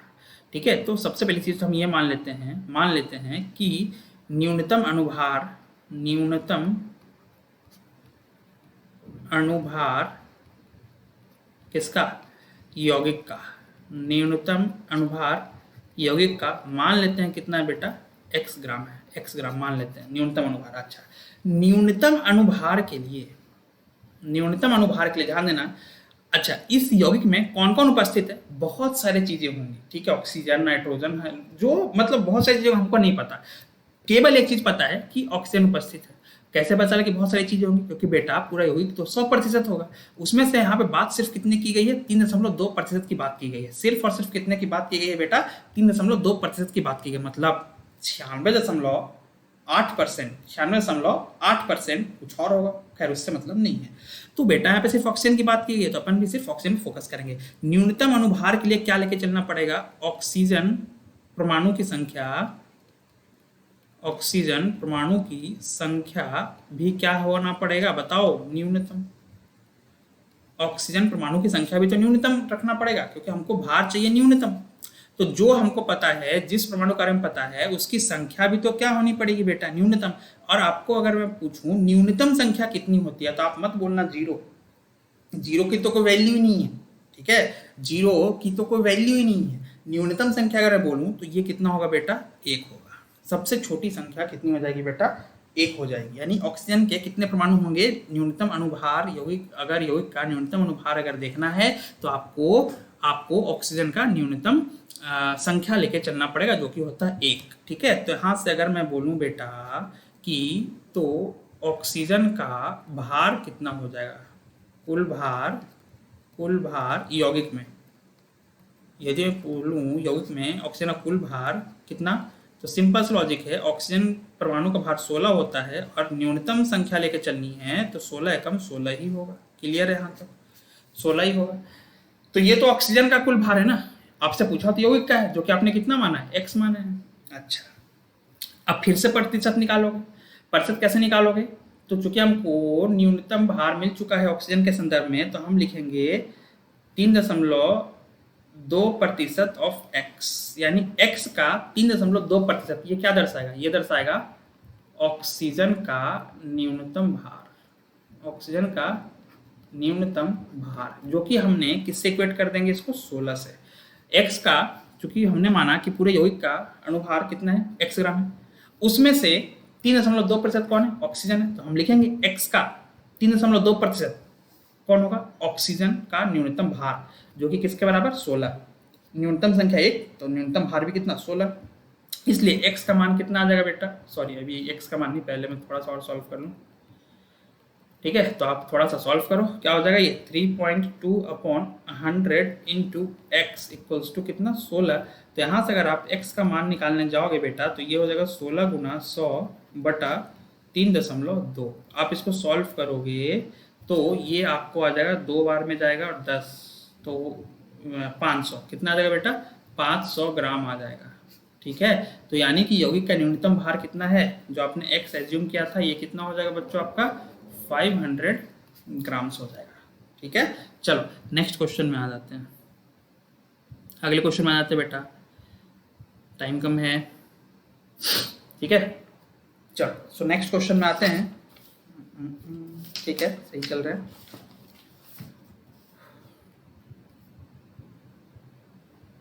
ये भी हो गया है, ये भी हो गया, ये भी हो गया, ये भी हो गया। ठीक है, चलो तो क्वेश्चन नंबर 13 में आते हैं। यहाँ क्या बोला? एक 400 मिलीग्राम भार वाले लौह कैप्सूल में 100 मिलीग्राम फेरस फ्यूमरेट उपस्थित है। ठीक है, तो इस नमूने में, इस नमूने मतलब उसी लौह कैप्सूल की बात कर रहा है, लौह की प्रतिशत ज्ञात करें। तो देखो क्या है ना, हमारे पास एक दवाई है। ठीक है, एक क्या है? कैप्सूल है। ये हमने माना कि ये क्या है प्यारे बच्चों? कैप्सूल में। का टाइम देख लो, फिर टाइम काफ़ी पाबंद होना पड़ेगा हम लोग को, अभी टाइम है थोड़ा। ठीक है, 20 मिनट है अभी।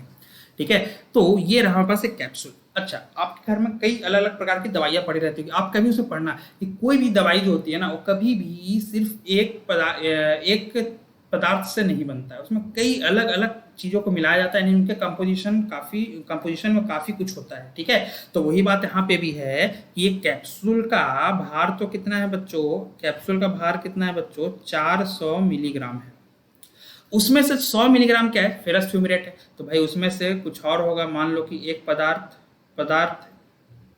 चलो लिखिए, तो पदार्थ संख्या 1 है, पदार्थ संख्या 2 है, पदार्थ संख्या 3 है। ऐसे करते करते एक पदार्थ जो हमको 100% पता है कि उपस्थित है, वो कौन है बच्चों? वो है हमारा फेरस फ्यूमरेट। कौन है हमारा?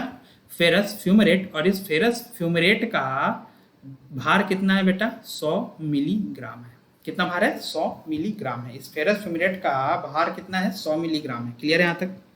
तो वो कैप्सूल का भार 400 मिलीग्राम था, उसमें से फेरस फ्यूमरेट अकेले कितना है? 100 मिलीग्राम है।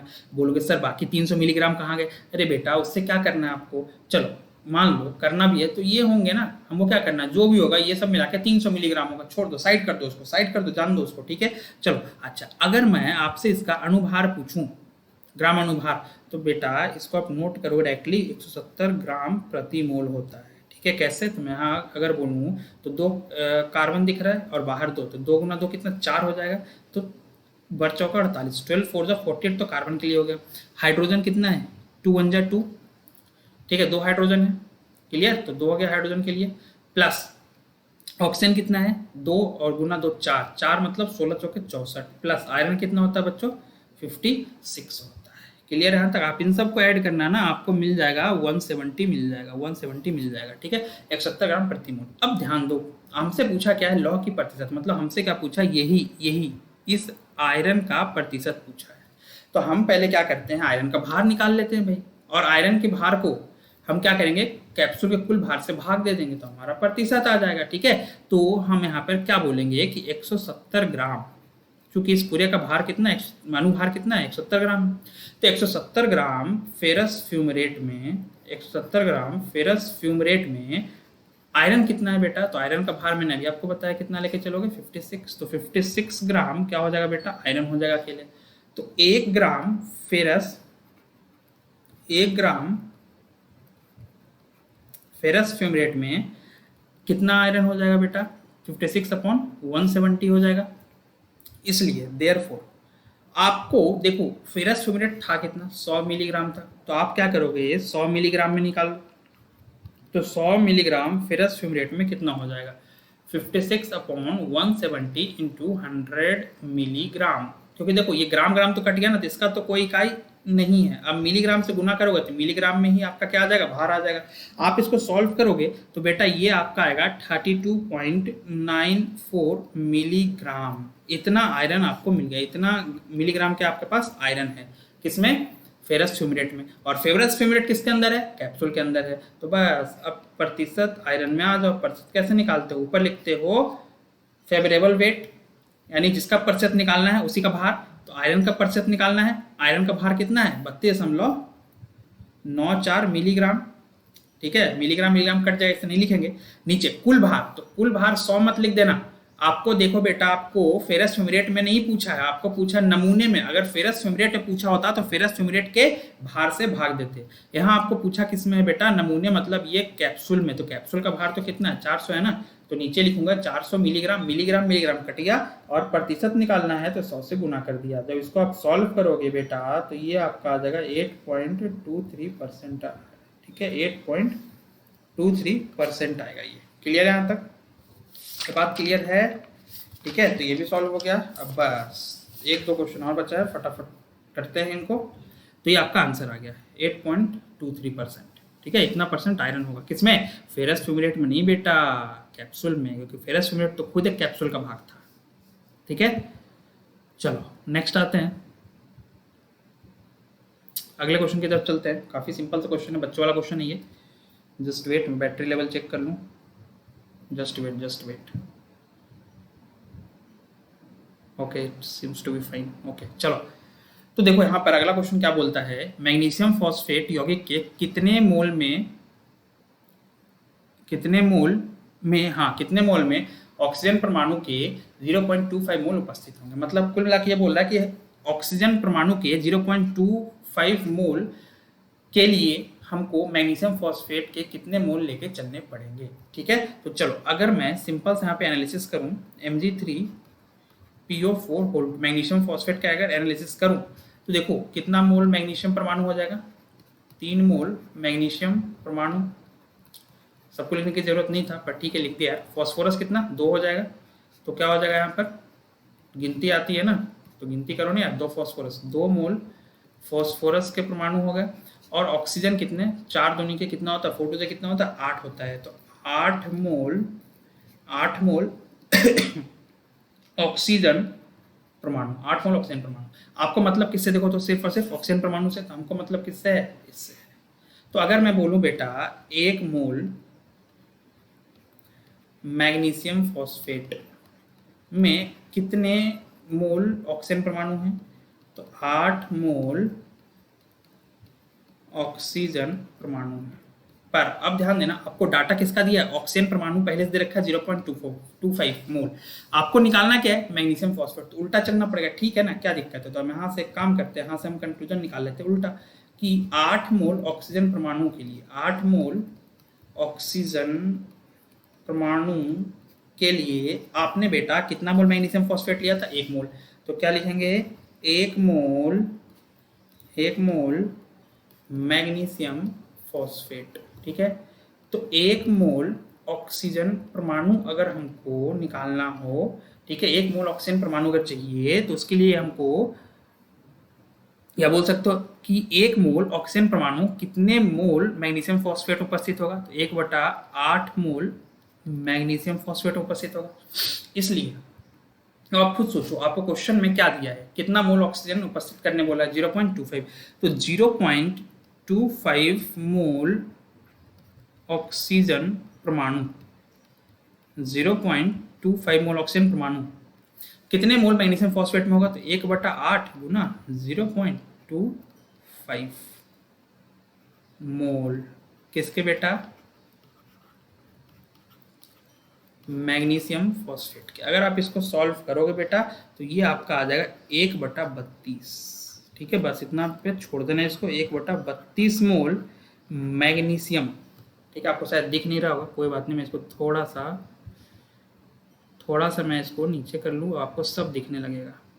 ठीक है, चलो आपको दिख रहा होगा। तो 1/32 मोल मैग्नीशियम फॉस्फेट की जरूरत होगी।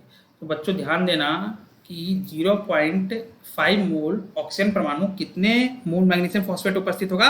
1/32। क्लियर? यही आपका आंसर है। ठीक है, चलो अगले क्वेश्चन की तरफ चलते हैं। नेक्स्ट क्वेश्चन में आ जाते हैं बेटा। ठीक है, देखो what is the next question, check करते हैं यहाँ पर। एक गैसीय मिश्रण में भार के अनुसार ऑक्सीजन एवं नाइट्रोजन का अनुपात 1:4 है, तो इसके अणुओं की संख्या का अनुपात ज्ञात करें। ठीक है, तो लेट अस एज्यूम कि हमारे पास एक डब्बा है, हालांकि इसकी जरूरत नहीं है, उसमें क्या है, ऑक्सीजन भी है, नाइट्रोजन भी है। ठीक है, और इनके भार के अनुसार, देखना भार बोला है, का अनुपात कितना, भार के अनुसार इनके अनुपात कितने, 1:4 है। तो मतलब इस डब्बे में जो ऑक्सीजन और नाइट्रोजन है उसका अगर भार का अनुपात अगर बोला जाए, पहले ऑक्सीजन है ना, वेरी सॉरी, पहले ऑक्सीजन लिखेंगे। ठीक है, चलो, तो ऑक्सीजन का जो भार है टू द नाइट्रोजन का जो भार है वो आपको दे रखा है बेटा 1:4। क्लियर है यहाँ तक? और आपसे पूछा क्या है, अणुओं की संख्या का अनुपात। तो बेटा एक चीज बताओ कि अगर हमको मोल की संख्या का अनुपात मिल जाए, वही तो क्या होता है, अणु की संख्या का अनुपात होगा। ये बात मैंने आपको कल भी बताया था, कल के लेक्चर भी बताया था आपको कि अगर मोल का अनुपात मिल जाए तो वही अणु का अनुपात हो जाता है। और गैसीय अवस्था में तो बेटा वही आयतन का भी अनुपात हो जाता है। तो आप सिंपली क्या करोगे, मोल का अनुपात निकाल लो और जो मोल का अनुपात होगा वही अणु का अनुपात हो जाएगा। क्लियर? अच्छा, अब कई लोग के दिमाग में आ रहा होगा, सर यहाँ पे भार का अनुपात तो है ही 1:4, क्यों ना अणु के आयतन भी इतना ही लिख दें, मोल का आयतन भी यही हो जाए। बेटा मैंने बोला था कि मोल का अनुपात, जो मोल का अनुपात होगा वही अणु का अनुपात होगा, वही परमाणु का अनुपात होता है, और वही क्या होता है आपका, अगर गैसीय अवस्था में है तो आयतन का अनुपात होता है, भार का अनुपात वो नहीं होता है। मैंने ये बात आपको बताई थी लास्ट क्लास में। ठीक है, क्या आपको ये बात याद है? अगर आपने लेक्चर ढंग से देखा है तो अच्छी बात है, आपको याद होगी। ठीक है, चलो अगर मैं साइड रबर करूं तो बेटा मोल कैसे निकालते हैं? तो मोल होता है दिया गया भार बटा अणुभार, यही तो होता है, दिया गया भार बटा अणुभार। तो यदि मैं भार को अणुभार से भाग दे दूं, तो क्या निकल जाएगा, मोल। तो देखो ये भार तो दिया है ना, भार का अनुपात 1:4। तो अगर मैं मोल का अनुपात लिखूं बेटा, तो मेरे को सिर्फ और सिर्फ क्या करना पड़ेगा, इसमें भाग देना पड़ेगा। तो पहले ऑक्सीजन है तो हम पहले क्या करेंगे, ऑक्सीजन के अनुभार से भाग देंगे, इस 2। बाद में क्या है पीछे, नाइट्रोजन, तो हम नाइट्रोजन के अनुभार से भाग देंगे। इसको अगर आप सिंप्लीफाई करोगे तो बेटा ये कितना आ जाएगा, ये हो गया आपका 7 टाइम्स में खत्म, ये हो जाएगा 7 उधर गया, 32 इधर है, 7:32 हो गया। मतलब कुल मिला करके हम बोले कि उस पात्र में ऑक्सीजन और नाइट्रोजन के मोल का अनुपात कितना है बेटा, 7:32 है। कितना है, 7:32 है। ठीक है, क्लियर है यहाँ तक, 7:32 है। ठीक है, अब पर पूछा था आपसे अणुओं की संख्या का अनुपात है, आप बोलोगे सर ये तो मोल है। अरे बेटा जो मोल का अनुपात होगा वही किसका अनुपात होता है, अणु का होता है। ठीक है, तो अणुओं, किसका अणु बेटा, O2 का, इस टू किसके अणुओं बेटा, N2 के। ये कितना हो जाएगा बेटा, 7:32 हो जाएगा। बस यही आपका आंसर है। ठीक है, चलो नेक्स्ट क्वेश्चन में आते हैं बेटा। नेक्स्ट क्वेश्चन क्या बोलता है, पढ़ने में एक जैसा लगेगा। ठीक है, पर ध्यान देना, इसमें कई सारी चीज़ें अलग अलग पूछी है और अलग डाटा भी दे रखा है। आप शब्दों पर ध्यान देंगे तो आपको समझ में आ जाएगा। ठीक है, let me check, just wait for a while.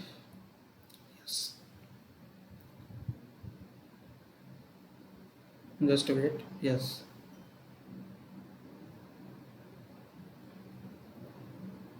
Okay, seems to be fine, everything fine, okay.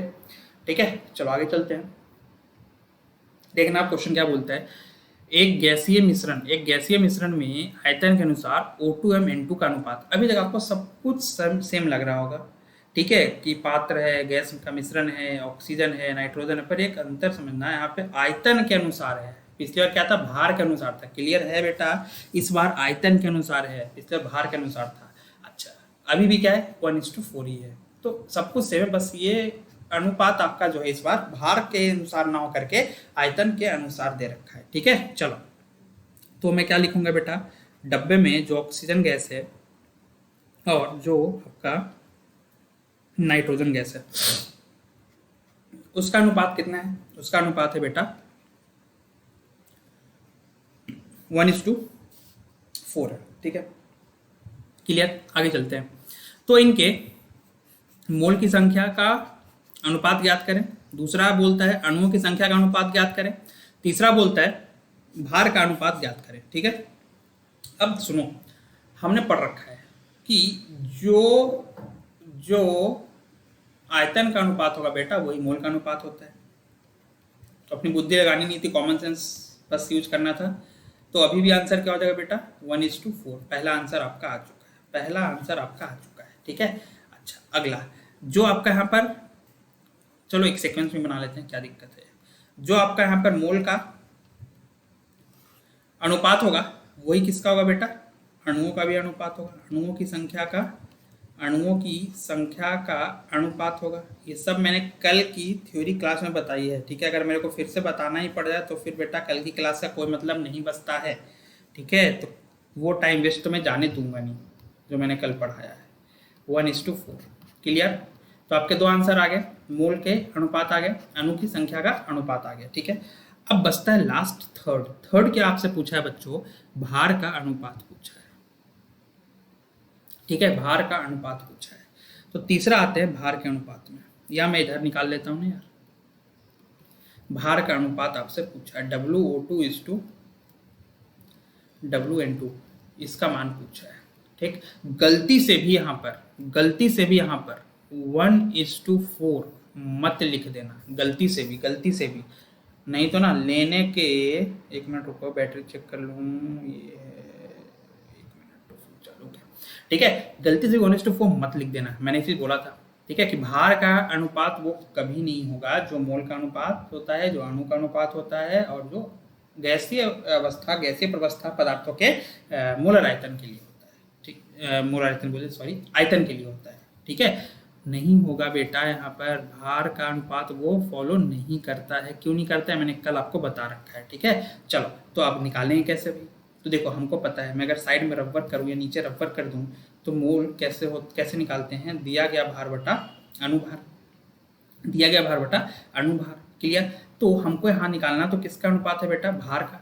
तो अगर मैं इस अनुभार को इधर लाके गुना कर दूँ तो क्या भार का सूत्र आ जाएगा, मोल गुना अनुभार, यही तो होगा। दिया गया भार बराबर क्या होगा, दिया गया भार जो है वो क्या हो जाएगा, मोल गुना क्या हो जाएगा, अनुभार हो जाएगा। ठीक है, तो चलो स्टार्ट करते हैं बेटा मोल से। मोल का अनुपात तो पता है ना कितना, 1:4 है। तो मैं अगर लिखूं ऑक्सीजन और नाइट्रोजन गैस का जो मोल का जो अनुपात है वो कितना है, 1:4 है। अब अगर मैं दोनों तरफ क्या कर लूं, अनुभार से गुना कर लूं तो क्या आ जाएगा बेटा, भार का अनुपात आ जाएगा। तो ऑक्सीजन और नाइट्रोजन के भार का अनुपात कितना, तो पहले देखो क्या है, ऑक्सीजन है, तो मैं ऑक्सीजन में क्या करूंगा, 32 से गुना करूंगा। क्यों, क्योंकि O2 का भार कितना, O2 का अनुभार कितना, 32। और दूसरा क्या है, नाइट्रोजन है, तो मैं इसमें कितने से गुना करूंगा बेटा, 28 से गुना करूंगा, क्योंकि N2 का भार 28 होता है। इसको अगर आप सिंप्लीफाई करोगे तो मैं यही कर लेता हूँ, क्या हो जाएगा, ये देखो 8 टाइम्स 8 चौका 32, 8 बार में कट जाएगा। ठीक है, तो 8 बार में अगर ये कट जाएगा तो ध्यान देना थोड़ा, क्या हो जाएगा 8:28। ये अभी और सिंप्लीफाई होगा कितने बार में, 4 बार में। ठीक है, तो ये 2 4 जा 8 और ये 7 4 जा 28, तो मतलब कितना हो जाएगा प्यारे बच्चों, ये 2:7 हो जाएगा। यानी कि आपका आंसर क्या हो जाएगा, तीसरा आंसर जो है भार का अनुपात जो है ऑक्सीजन और नाइट्रोजन का वो कितना हो जाएगा, 2:7 हो जाएगा। ये आपका तीसरा आंसर हो गया। क्लियर, चलो तो ये आपके डीपीपी के सारे क्वेश्चन यहीं पे खत्म हो जाते हैं। ठीक है, काफी अच्छा खासा टाइम लग गया यार, 1 घंटे 25 मिनट के आसपास तो लग ही चुका है। ठीक है, चलो कोई बात नहीं। ठीक है, अब अगले टॉपिक में आते हैं। देखो जो कि आज हम करने वाले थे, पर अब समय ज़्यादा है नहीं, क्योंकि समय है ऐसा नहीं है, 5-10 मिनट है, पर ठीक है अगर मैं शुरू करूँगा बेटा खत्म हो नहीं पाएगा, बीच में अटक जाएगा, तो उसको करने को मतलब नहीं है। मैं आपको बस बता दूं कि हम नेक्स्ट क्लास में करने क्या वाले हैं। ठीक है, तो अगली क्लास में हम क्या करने वाले हैं, कल की क्लास में हम करने वाले हैं रासायनिक अभिक्रिया। रासायनिक रासायनिक कैसे लिखते हैं, लिख लेता हूँ। रासायनिक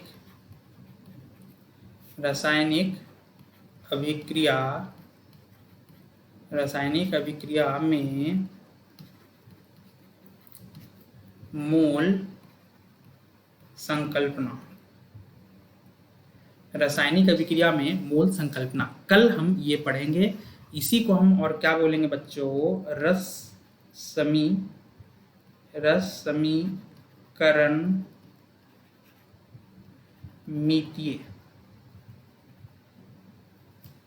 रस समीकरण मितीय गुणांक पढ़ेंगे कल,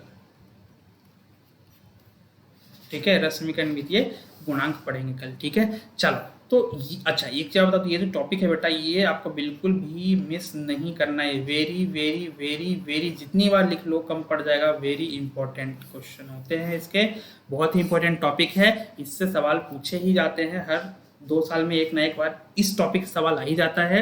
और होते बड़े सिंपल है, देखने में जितने भी खतरनाक दिखे पर इनका सॉल्यूशन ना एक लाइन का होता है, ठीक है। कैसे होता है, क्या होता है, ये हम कल सीखेंगे, ठीक है। तो कल का टॉपिक हमारा है कल, ये हम कब पढ़ेंगे बेटा, ये हम कल पढ़ेंगे, ठीक है। तो कल हम क्या करने वाले हैं, रासायनिक अभिक्रिया में मोल संकल्पना, रस समीकरण मितीय गुणांक कल हम पढ़ेंगे, ठीक है। और ये होता है काफ़ी इंपॉर्टेंट, इसको हम पढ़ेंगे कल, क्योंकि अब टाइम तो ज़्यादा है नहीं, क्योंकि टॉपिक खत्म नहीं हो पाएगा। तो कल शुरू करेंगे, कल खत्म भी करेंगे। और साथ में बेटा इसी के साथ अटैच्ड है आपके लिए ये डीपीपी मैंने फिर से दे रखा है, पर हो सकता है आपसे सॉल्व ना हो। तो इसको अपन कल जब थ्योरी पढ़ेंगे रासायनिक अभिक्रिया में मोल संकल्पना, उसके बाद लगे हाथ, क्योंकि उसमें ज़्यादा टाइम नहीं, थ्योरी बहुत छोटी सी होती है, हार्डली उसमें बेटा 20 मिनट लगना है उस थ्योरी में। रासायनिक अभिक्रिया में मोल संकल्पना पढ़ने में 20 से 25 मिनट लगना है। उसके बाद हम ये सारे क्वेश्चंस को बेटा, जितने भी यहाँ आपको दिख रहे हैं, इन सारे क्वेश्चंस को बेटा हम सॉल्व करेंगे, ठीक है। और उसके बाद हम मूलानुपाती सूत्र और अणुसूत्र की तरफ बढ़ेंगे, ठीक है। और उसके बाद बिलियन में मोल संकल्पना लगाएंगे। किस में लगाएंगे बेटा, बिलियन में मोल संकल्पना लगाएंगे अगली क्लास में। मतलब मान के चलो इस हफ्ते आपका चैप्टर खत्म हो जाएगा, ठीक है। और फिर नए चैप्टर की तरफ बढ़ेंगे अपन, ठीक है। चलो तो टाइम तो ऑलमोस्ट हो ही चुका है, ठीक है, टाइम हो चुका है। So till then good bye, bye bye, take care, पढ़ाई करे बच्चा। और लेक्चर देखा करो यार, लेक्चर अच्छे से देखो, कंसंट्रेशन के साथ देखो। ये नहीं कि देखे 1 मिनट फिर भाग गए, फिर देखे 1 मिनट फिर भाग गए, ठीक है। तो ये काम मत करो यार, ठीक है। अच्छे से देखा करो, लेक्चर पूरा कंप्लीट किया करो, ठीक है। चलो ओके देन, बाय बाय बेटा, पढ़ाई करें।